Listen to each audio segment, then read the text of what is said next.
Well, welcome back everyone, and today, since we're still waiting for our water tanks to arrive, which hopefully should be shipping out on Monday, so with any luck by next weekend we'll have some water tanks and we can set them in place and see how we're going to install our water. So until then, I thought we'd do a little bit of question and answer. I'm getting a lot of people starting to watch the videos, and people are starting to subscribe. So with that, I'd like to say thank you. Thanks for watching and tuning in, and that means an awful lot. And thanks for all the good questions. They're rolling in, I think, a little quicker than I can get to them, but I try to answer every question as they come along, and I take every question seriously. So no matter how good or bad they are, they're appreciated, and thank you. So with that, let's go ahead and get started. The first question I had was, I think it was on video number one. One of the viewers asked, what are those tiny wheels on the frame for? And when my trailer was in the garage, I couldn't install the wheels on the trailer and be able to build the cabin on top of the frame because the opening to my garage was fairly short. So I had some steel plate that I took to a fab shop, had them cut to my dimensions and drill some holes in it, and then I put some casters on the bottom, and that's what I put on the frame, bolted those to the frame. So I made the frame sort of like a dolly, so I was able to wheel the frame around in the garage so I can move around it, and also when it came time to pull the trailer out of the garage, that also helped in wheeling that thing out so I can put the wheels under it. Once it was out of the garage, I took those off, and I'll probably save those for a future project with any luck. Second question that came in is, what did you cover the bottom with? So the bottom of the floor, when I built the floor to set on top of the frame, I coated that with a Rust-Oleum. So I used 3 coats. The first coat I used was a primer coat, and then I used 2 coats of black enamel paint, and hopefully that'll last me a couple years before I have to get under there and recoat the bottom. We'll see how well that turns out. I've had a lot of luck with this Rust-Oleum, so I might have to go with some type of undercoating in the future. Number 3, the question was, where did I buy the axle? So the axle that I used is a 2,000-pound axle, and it's a torsion axle, and I bought that from southwestwheels.com. I'll put the link in the description below, and they're pretty good. They had a quick turnaround. I think within 5 days I had that axle sitting at my doorstep, so that was pretty decent. I should have went with a 3,500 pound though, I think, now looking back, but at the time I only had $300 or $400, so I got what I could. Number 4, question number 4 is the wall studs. What are the wall studs made out of? I had a couple people ask that question. So when I built the cabin structure, what did I frame the walls out of? Well, I wanted to use 2x2s, but I couldn't find any 2x2s that were straight enough to use 8-footers or 6-footers. So I ended up purchasing some Douglas fir. They're 1x2s, 8-foot strips, and I just took those, sandwiched those together, glued them, and I put staples on each side and fastened them together, and I ended up with somewhat of a 2x2. So that's what the walls are studded with, 2x2s made out of 1x2s. And that worked pretty well, and they were straight as an arrow, so that worked for me. The siding, question number 5. What influenced my decision to use the aluminum over a Phylon? The Phylon is a fiberglass material, and most of your modern day coaches or your trailers are covered in the Phylon. And the Phylon is adhered to a Luan backing. Now in a production type setting, the Phylon is laid over top of a plywood. So they have their plywood substrate or their Luan, they put down an adhesive, and then they put their Phylon over top and then they vacuum bag and pressure seal the Phylon to the Luan. It's in a very very controlled environment, somewhat as dry as possible, and the least bit of moisture that is under that Phylon, between the Phylon and your Luan or your substrate, can cause that to bubble. And I'm sure that you've seen trailers go down the road or alongside the highway or something like that, that you look at it in the front of the trailer or the back of the trailer, they have big old bubbles on a corner somewhere or down the center. And that's because at some point water had got in there, or water was trapped in there, and as the heat come out, the heat expand everything, and it causes the Phylon to loses its adhesion against the Luan. So the aluminum is much easier to install. Yes, it is much more expensive, but you don't have the problems that you would face with the Luan. But I think in the future project, I'll probably try the Phylon on my next trailer and give it a go. We'll see how that works. Next question is the siding cost. So how much did the siding cost? And I'm sure if you've watched the video by now, you know that I paid about $1,400 from Hemet Valley RV in California for the siding. It was cut to the lengths that I needed. I had exactly the quantity that I needed, and with their recommendation on the width, it worked out great. So $1,400 for the siding. Number 7 was the rubber roof. Why did I decide to go with the rubber roof instead of the aluminum, which has a seam that are butt together, and then they have a strip that's crimped together that seals that seam? Why did I choose the rubber roof over that? Well, there's probably 2 reasons. One being the cost. The aluminum would have been probably 3 times the cost, and it comes in one giant roll or sheet, and it's probably a little bit harder to work with when you get that large of aluminum. 2 is the ease of application. That rubber roof, I paid $80 for the roofing material and $10 for the adhesive. So for 90 bucks, you coat the wood with the adhesive, lay out your rubber roof, and it's sealed. So that's what just made my decision on using the rubber roof instead of the aluminum. Let's see. Next question was, well, it's not really a question. It's more of a statement, and this is from Phil Rusiano. Hey, Phil.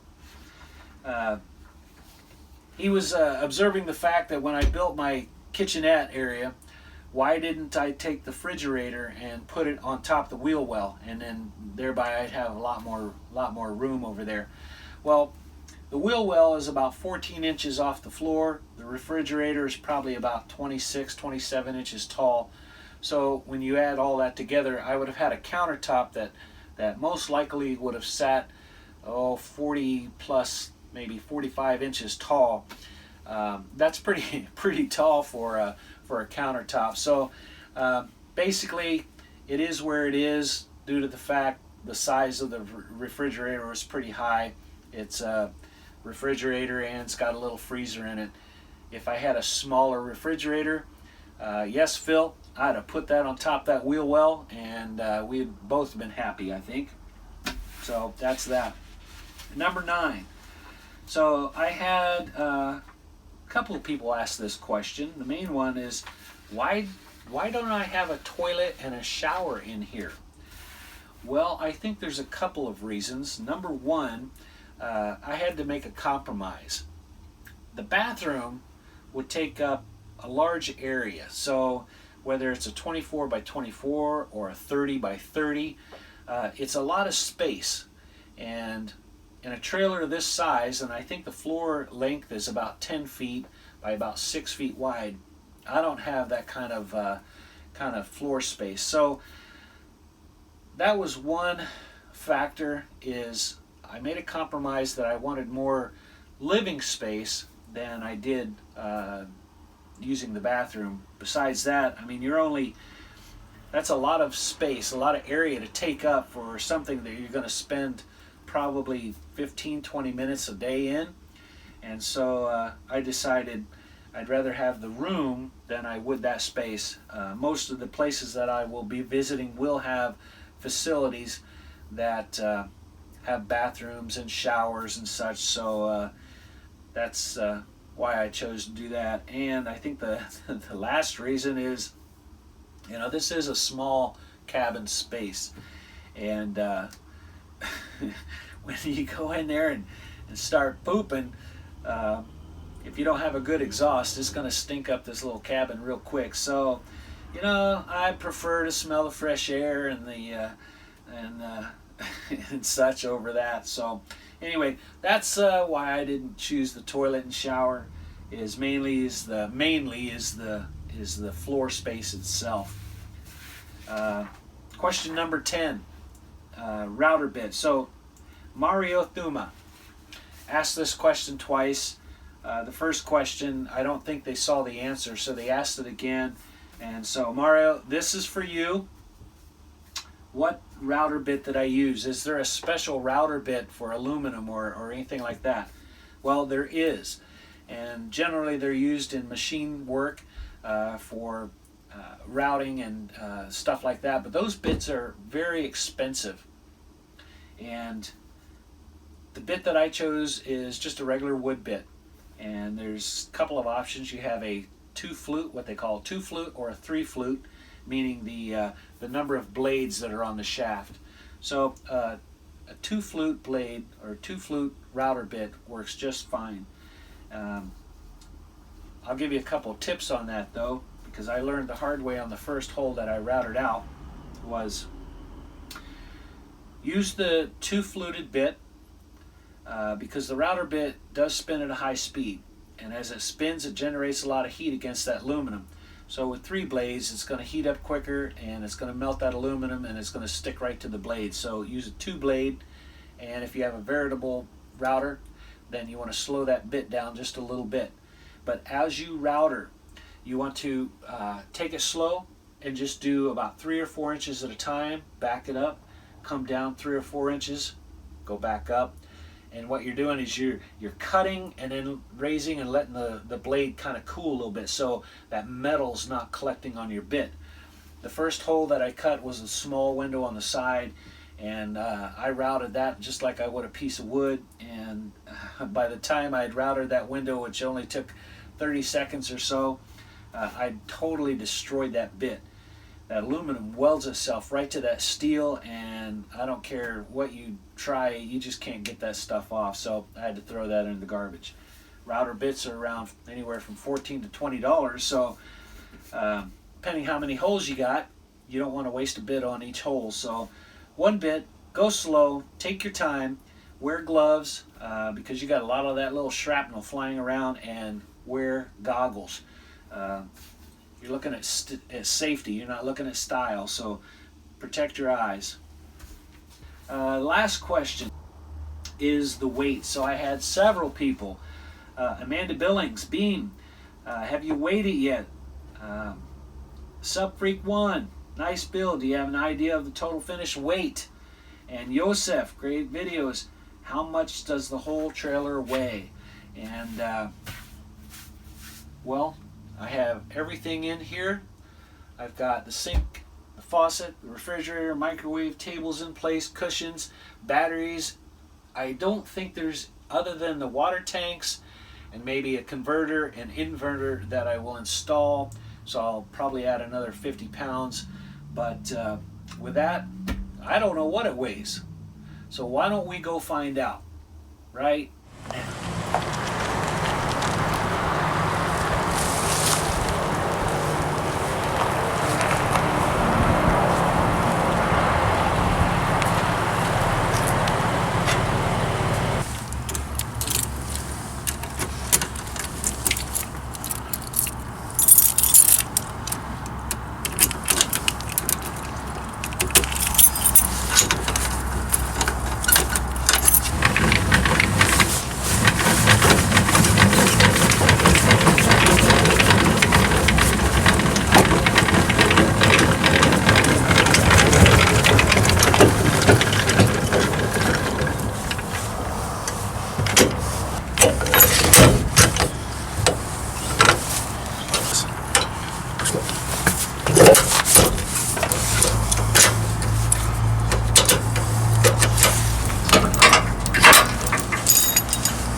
that good?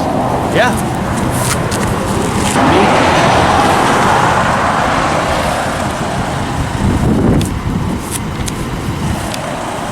Cool. I weigh 200 pounds.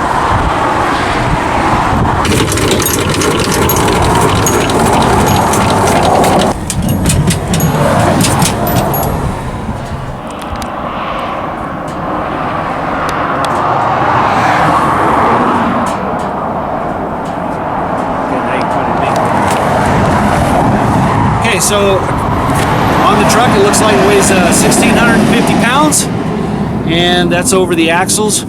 And then of course off by itself the trailer weighs anywhere from 1,850 to 1,900 pounds. That's the weight of the trailer. Okay. Okay. And cut.